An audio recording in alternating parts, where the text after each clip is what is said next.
But first, the issue of childcare is back on the agenda, and days out from the federal budget, the Morrison government jumped the gun to announce a $1.7 billion injection of cash into the sector.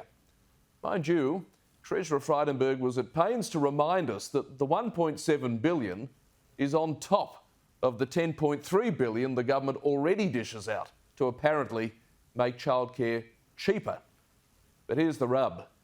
These payments do nothing to make childcare cheaper overall. The hourly rate charged by childcare providers won't magically drop. No downward pressure will be applied to their annual fees because the Treasurer's got the chequebook out. If anything, the fees are likely to go up following the latest pledge. And at the end of the day, the budget will simply once again deliver a transfer of wealth from the taxpayer to the childcare operator via the parents. And it comes with no demands on the industry to freeze any imminent fees whatsoever. For them, it's just more money for jam.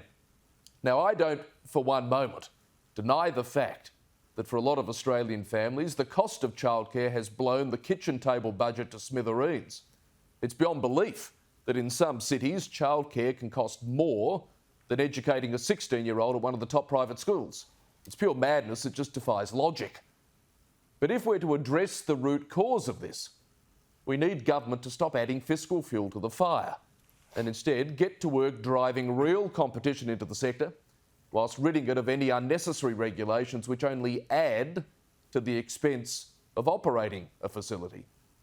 Childcare is important, and if we're to get more young mothers back into the workforce, then it is essential we make sure the cost of childcare does not outweigh any salary they might receive by returning to the office. But we can't keep doing that by subsidising a system and pretending we're making it cheaper. We're not.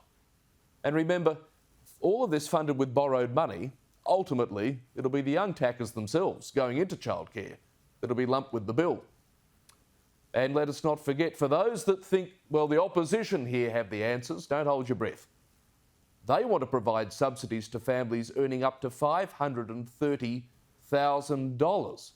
Now, I ask you, why would a family earning more than $500,000 a year need any subsidy at all?